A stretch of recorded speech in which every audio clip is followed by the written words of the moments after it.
Is Spotify suing songwriters? Um, let's talk about that.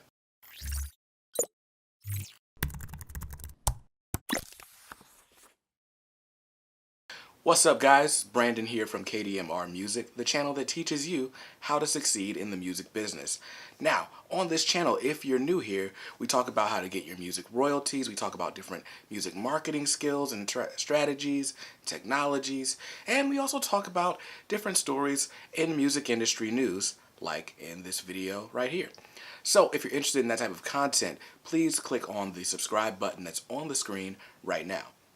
So, just the other day, the Copyright and Royalty Board actually announced their rates increase, right? Now, if you're not really familiar with all of this, the Copyright and Royalty Board for the United States is who sets the royalties that go to songwriters. So, for Amazon, for Google, for Apple Music, Spotify, all of these services have the right to use your music. They get the mechanical license, or they get the license for the actual song, the master license, from your label or from you when you sign up to distribute your song through that platform. But you as a songwriter or you as a publisher, you're also entitled to additional royalties, which are your mechanical royalties as a songwriter, whenever those works are streamed. So, who determines what the rate is for those streaming royalties? That's the U.S. Copyright and Royalty Board. Now, for a long time, the Copyright and Royalty Board has set numbers really kind of arbitrarily. We don't really know. We shouldn't call it arbitrary. There is a formula. There's a system to how they come up with those royalty numbers, but no one really knows what that system is. Now, a few months ago, we talked about the Music Modernization Act, which actually, for the first time in history, allows the U.S. Copyright and Royalty Board to use actual market data when it comes to making those decisions, or what's called the fair market value or fair market rate. So basically what this means is, out in the open market, what would your song sell for? All right, well, let's make a price for the royalty that is more competitive with that, right, or along those lines. Now, all that is to say that just recently in the news, the Copyright and Royalty Board announced a 44% increase to streaming royalties. And, that seems like a win for songwriters. It's one of the things that I told you guys was going to eventually happen because of the Music Modernization Act. Eventually, songwriters are going to start getting more money from royalties. Now, Spotify, Amazon, and some others didn't necessarily like that. So they immediately hit back with a lawsuit. Like, hey, you can't just raise the rates 44%. That's ridiculous. We need to figure out some kind of standard to really set so that we can better prepare for these things, right? And the internet went crazy. Spotify is suing songwriters. They're not on our side. And that's true. They're not on your side. But let's really break this down, right? So, of course, you and Spotify have competing goals if you're a songwriter. Spotify, as a business, wants to be profitable. And what that means is getting as much money in while sending out as little as possible. So Spotify, their goal is to get streaming subscribers and also to sell ads and make revenue that way. And then for you as a songwriter, of course, your goal is to make as much money as possible from your music being on Spotify. So the two of you have conflicting goals, and that's just a nature of the business model and how the music industry works.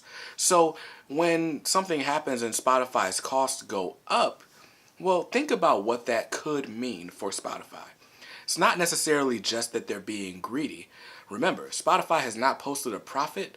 They posted a profit one time in their 8 years of existence. I believe it's 8, maybe longer, right? But just their most recent earnings statement was the first time they posted a profit in the history of their company, which is to say they can't handle a 45% increase in the cost of their goods, right? Let's look at it like this. Let's say the price of gas. Right now, the average for price of gas, I don't know the average. Let's just say the average is $2.50 a gallon, right?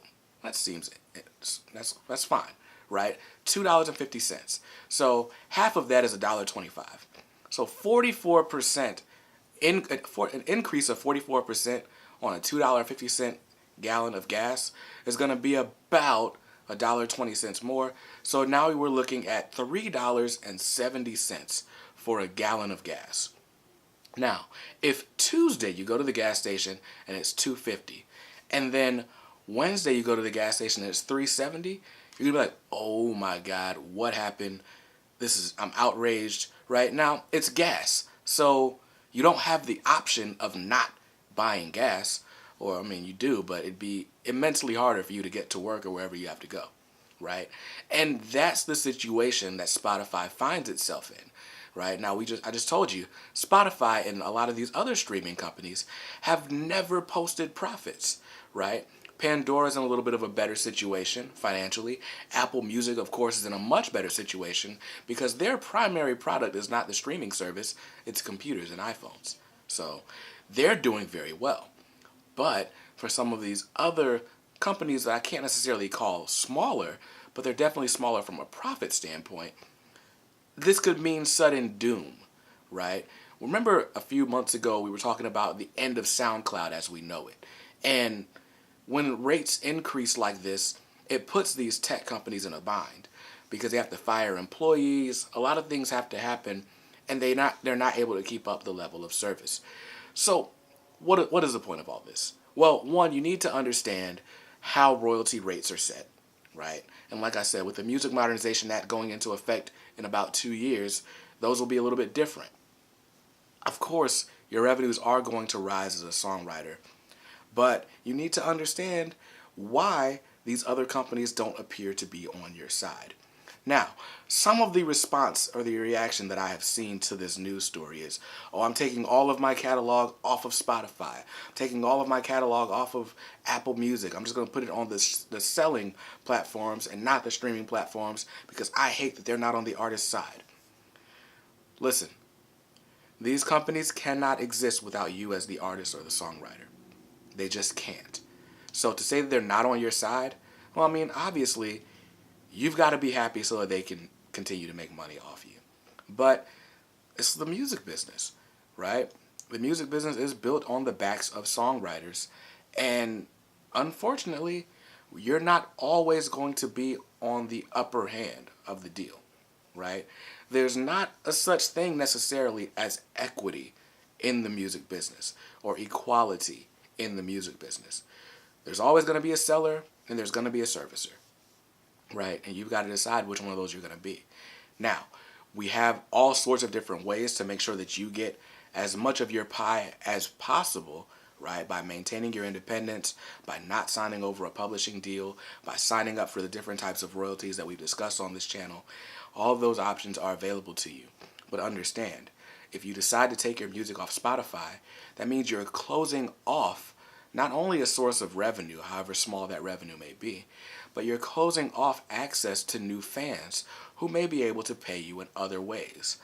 Let's be really honest. A lot of the people, if you guys are watching this video, most of you are independent artists and you are not seeing that much from royalties anyway. You're spending way too much time on this argument. Put your music on Spotify, put your music on Apple Music, Pandora, Google, wherever you want your music to be sold. Leave it there. Whatever happens with that, happens. But now let's focus on things that are going to make you money. Make sure your website's up and running. Make sure you've got all of your royalties set up so whenever you do get your music played, you're getting a little bit from that. Make sure you're selling merchandise. Make sure you've got direct album sales on your website so that you can get as much money as possible from the fans who actually enjoy your music and love you the most. That's my advice to you. Don't run away from the streaming services.